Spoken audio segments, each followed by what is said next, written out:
Okay, so Puck Philosophy or Jonas Cheka wrote a book on Marxism and Nietzsche. Daniel Tutt wrote a book on Marxism and Nietzsche. This is kind of in the theory air, so to speak. And yeah, a lot of it, I think, starts with, is it Lacerdo? Is that his name? Yeah, Yeah. yeah. I guess my thing is, yeah. I mean, I guess because I don't know if I've ever heard you talk about it. Hmm. Is there any reason for a Marxist to try to incorporate Nietzsche into Marxism, or are we kind of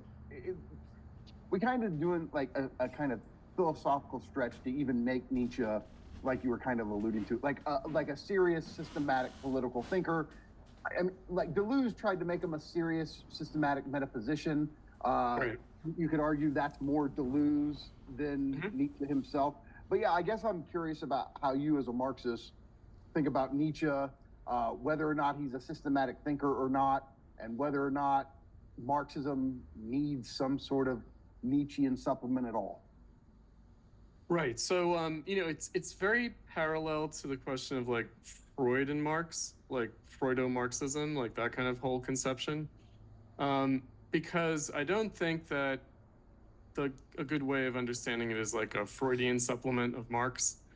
It's rather, what do Marxists think of Freud, and also of the truth of Freud, right? And so, in both cases with Freud and Nietzsche, they're symptoms, meaning a Marxist approach would take the truths that they articulate and resituate them in a more historically specific way, meaning, you know, both Freud and Nietzsche were aware of their own times, and Nietzsche is very much aware of his own time, but he situates his own time historically differently than Marxism would.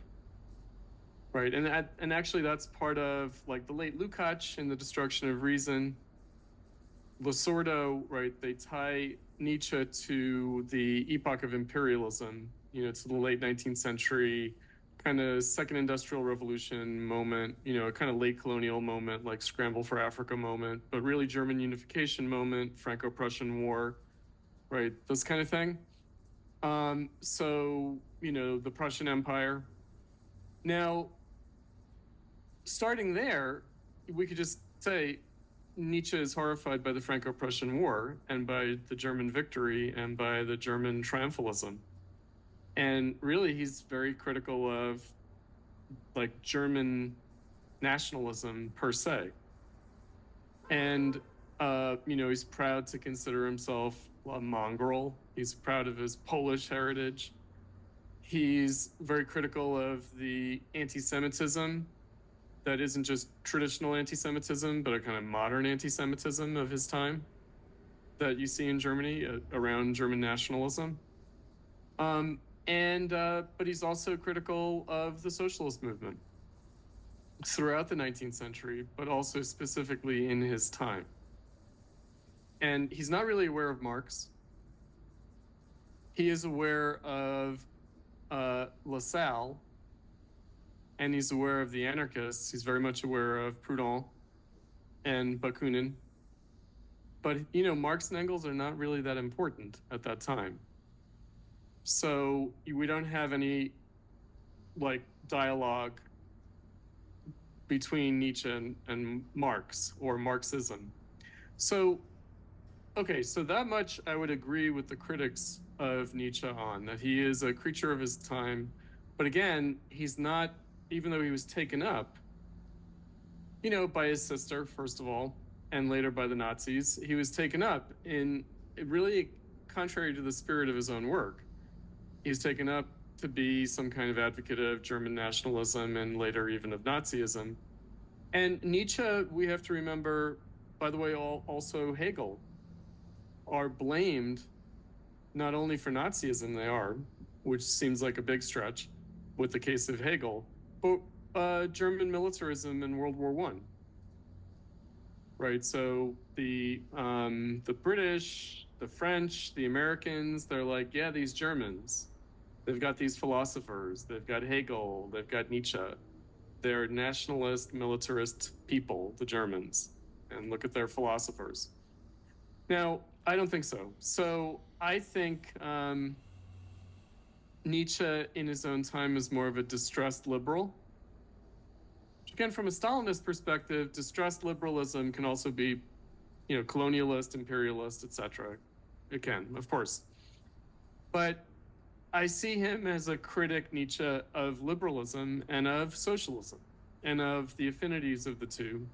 And primarily, though, he's a critic of Christianity and how he sees Christianity playing out in liberalism and socialism. That's where the parallels with the Marxist critique of socialism would come in, meaning Marx also has a critique of the socialists of his time and of the prevailing ideology of socialism and of the mentality of socialism and of the general orientation of socialism. Marx has this critique.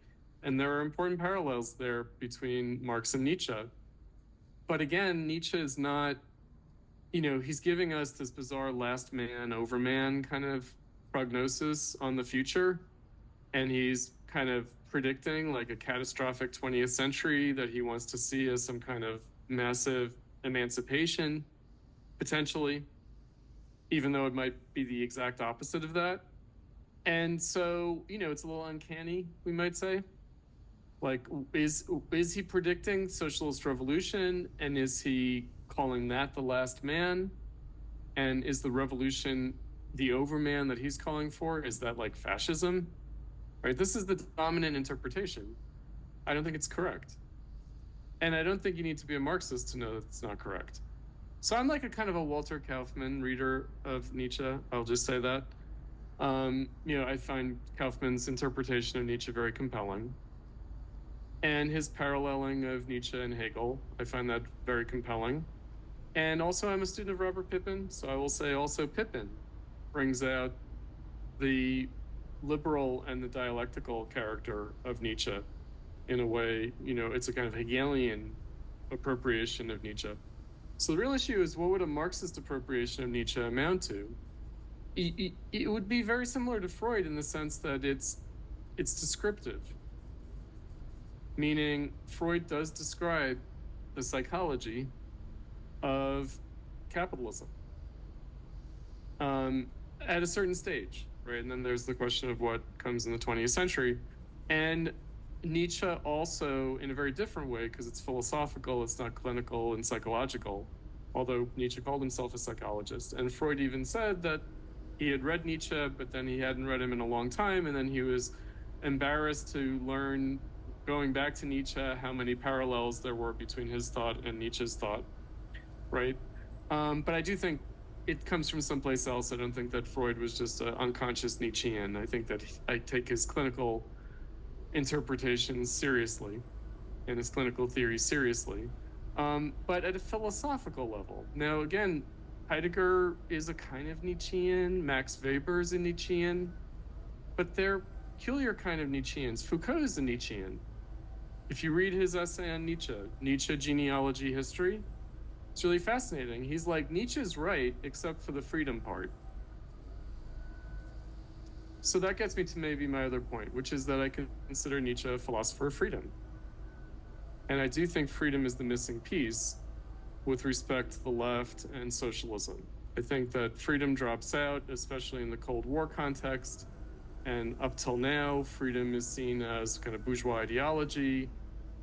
Because again, it's some kind of weird, like, we're going to take how the US projected itself in the Cold War as the, upholder of freedom. And we're going to say, and that's what's wrong with it.